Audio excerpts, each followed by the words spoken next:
নমস্কার, আমি ডক্টর সঞ্চয়ন মণ্ডল। আমি সিনিয়র মেডিকেল অঙ্কোলজিস্ট। আমি কলকাতাতে প্র্যাকটিস করছি। Welcome to all of you to my YouTube channel. আজকে আমি যে টপিকটা নিয়ে বলতে চাই সেটা হচ্ছে গার্লিক বা রসুনের কি উপকারিতা রয়েছে এবং রসুন কি ক্যান্সার প্রিভেনশনে সক্ষম কিনা। তাহলে আসুন আজকের টপিকটা স্টার্ট করা যাক। রসুন বা গার্লিক এটা আজকের শুধু জীবনে যে আমরা জানি সেটা নয়, আমাদের অনেক দিন আগে হিস্ট্রিতে যখন আমাদের আমাদের যখন মমি বা মিশরের যখন পিরামিড তৈরি হচ্ছিল তখনকার টাইমে মানুষেরা একে অ্যান্টিবায়োটিক এবং খাবারে ইউজ করতো। সো এটা অনেক দিন আগে থেকে চিরাচরিত হয়ে আসছে। এছাড়া ফ্রান্সে প্লেগ কমানোর জন্য অনেক সময় বা অনেক দিন আগে এটা ওয়াইনের সাথে ইউজ করা হতো, এটা প্লেগ প্রিভেনশনের জন্য। ইভেন এর হিস্ট্রিতে সাপোর্ট আছে যে ওয়ার্ল্ড ওয়ার 1 এবং ওয়ার্ল্ড ওয়ার 2-তে গার্লিক কিন্তু সৈনিকদের হচ্ছে ইনফেকশন প্রিভেনশনের জন্য এবং গ্যাংগ্রিন বা নেক্রোসিস প্রিভেনশনের জন্য, যখন গানশট ইনজুরি হয় সেটার জন্য কিন্তু এই গার্লিক বা রসুনের ইউজ রয়েছে। আমরা প্রাত্যহিক জীবনে আমরা গার্লিক বা রসুন আমরা প্রায়শই আমরা ইউজ করে থাকি, স্পেশালি আমাদের যে খাবারের টেস্ট বৃদ্ধির ক্ষেত্রে, বা যখন যারা ধরুন ভেজ খাচ্ছেন তারা জাস্ট তাদের মাউথের টেস্ট বদলানোর জন্য, বা যখন আমরা কোনো নন ভেজ আইটেম করছি যেমন চিকেন বা মাটন বা ফিশ করছি, তখন সেই গার্লিকটাকে আমরা স্পেশালি অ্যাড করছি to spice the food up, এবং এটার টেস্টটা অনেক রকমভাবে বৃদ্ধি করে।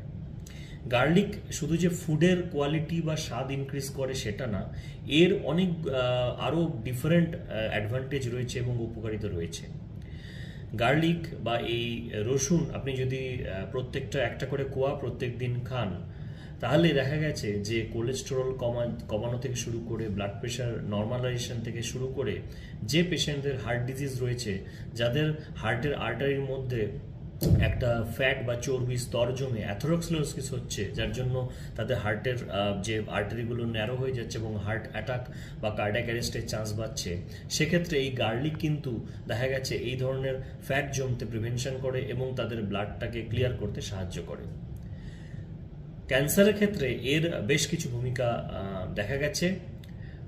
ক্যান্সারের ক্ষেত্রে দেখা গেছে যে ডাটা, যেটা আমেরিকান ডাটা বা ফ্রেঞ্চ ডাটা বা ইউরোপিয়ান ডাটা বা জাপানিজ ডাটা, দেখা গেছে যে কোলন ক্যান্সারের ক্ষেত্রে 35% রিস্ক রিডাকশন একটা ভূমিকা রয়েছে এই গার্লিক বা রসুনের, এবং স্টমাক ক্যান্সারের ক্ষেত্রেও এর কিন্তু সাপোর্টিং ডাটা আছে প্রিভেনশনের ক্ষেত্রে।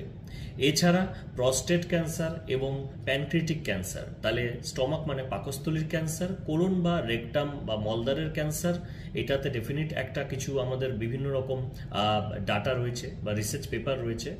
এছাড়া আমাদের যে প্যানক্রিয়াস অর্গানাশয়ের ক্যান্সার বা আমাদের প্রস্টেট যে ক্যান্সার রয়েছে তাদের ক্ষেত্রেও কিন্তু, বা বিনাইন হাইপারপ্লাসিয়া প্রস্টেট যাদের রয়েছে তাদের ক্ষেত্রেও কিন্তু এই গার্লিকের একটা ডেফিনিট বড় ভূমিকা রয়েছে।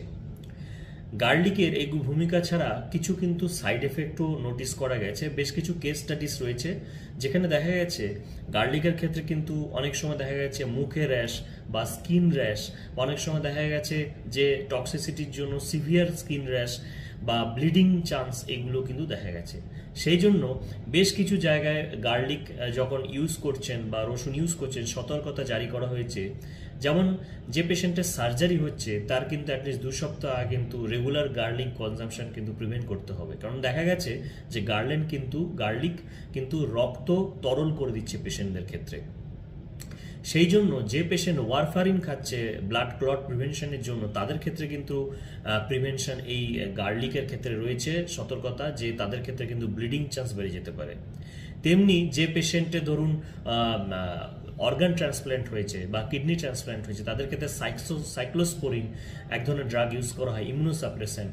এটার ক্ষেত্রে দেখা গেছে কিন্তু গার্লিক কনজাম্পশনের ক্ষেত্রে কিন্তু এর একটা কন্ট্রাডিক্টরি পার্ট রয়েছে, যে এর কিন্তু কাজ করতে বা মেকানিজম অ্যাকশন কিন্তু বন্ধ করে দেয় গার্লিক। এছাড়া ইনসুলিন রেজিস্ট্যান্স বাড়িয়ে দেয়, তো তার ফলে যে পেশেন্ট ইনসুলিন নিচ্ছেন ডায়াবেটিক কন্ট্রোলের জন্য, তাদের ক্ষেত্রে কিন্তু ইনসুলিনের যে ডোজ রয়েছে সেটা মডিফাই করতে বাধ্য করা হয়। এছাড়া যে পেশেন্ট এইডস রয়েছে, এইচআইভি পজিটিভ পেশেন্ট যারা হার্ট থেরাপি খাচ্ছে, ওষুধ খাচ্ছে হার্ট থেরাপির, যেমন প্রোটিয়েজ ইনহিবিটার, নেলফিনাভির বা রিটোনাভির বা এটসেট্রা যে মেডিসিনসগুলো রয়েছে, এদের কিন্তু দেখা গেছে গার্লিক কনজামশনে ক্ষমতা যেটা আছে সেটা কিন্তু কমে যাচ্ছে। তো সেই জন্য গার্লিক এই ধরনের ওষুধ যারা খাচ্ছেন বা ব্যথার ওষুধ যারা খাচ্ছেন, non steroidal anti inflammatory drugs যারা আইরেডস যেটা আমরা বলছি, সেইটা যারা খাচ্ছেন তাদের ক্ষেত্রে কিন্তু গার্লিকের সতর্কতা অবশ্যই জারি করা উচিত। এবার আসা যাক যে গার্লিক ক্যান্সারের ক্ষেত্রে স্টাডিজে কিভাবে দেখা গেছে মেকানিজম অফ অ্যাকশন। দেখা গেছে যে কিভাবে কাজ করে গার্লিক, আমাদের সেলে যখন ডিএনএ রিপেয়ার পাথওয়েটা বন্ধ হয়ে যায় তখনই সেই সেলটা অ্যাবনর্মাল প্রলিফারেশন হয় এবং সেটা ম্যালিগন্যান্সি বা ক্যান্সারে পরিণত হয়। গার্লিক কনজাম্পশনের ক্ষেত্রে দেখা গেছে যে ডিএনএর যে রিপেয়ার মেথড ডিফেক্টিভ যাদের আছে, গার্লিক কিন্তু সেইটা আবার পুনরায় রিপেয়ার করে দিতে সাহায্য হয়েছে। এছাড়া দেখা গেছে গার্লিক কিন্তু অ্যান্টি অক্সিডেন্ট প্রপার্টির জন্য বেশ কিছু ইনফ্ল্যামেটরি, যেখানে ইনফ্লামেশন রিলেটেড টু ক্যান্সার রয়েছে সেইগুলো প্রিভেনশনের ক্ষেত্রে সাহায্য করছে। এছাড়া গার্লিকের যেটা কিছু স্টাডিজে পাওয়া গেছে যে টিউমার অ্যাঞ্জিওজেনেসিস, যেটা হচ্ছে টিউমার যখন গ্রোথ বা বড় হয় এর ব্লাড ভেসেলসগুলো আস্তে আস্তে বাড়তে থাকে টিউমারের ভেতরে। তো গার্লিক দেখা গেছে কিছু কিছু ক্ষেত্রে এই ভেতরে টিউমার অ্যাঞ্জিওজেনেসিস, যে blood vessel proliferation within the tumour, এইটা প্রিভেনশনের ক্ষেত্রে অনেক সময় সাহায্য করে। তো এই কটা কারণের জন্য দেখা গেছে যে গার্লিক কিন্তু বেসিক্যালি মেনলি হচ্ছে ডিএনএ রিপেয়ার ড্যামেজটাকে আবার রিপেয়ার করে দেওয়া, পেশেন্টের যে সেলটাকে আবার ড্যামেজ কন্ট্রোল করার জন্য এই ক্যান্সার প্রিভেনশনের একটা বড় ভূমিকা পালন করেছে।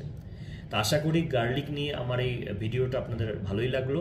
নিচে আমার কমেন্ট সেকশনে জানাবেন, আর যদি কোনো প্রশ্ন থাকে অবশ্যই জানাবেন। আজকের জন্য এইটুকুই, সুস্থ থাকবেন, ভালো থাকবেন,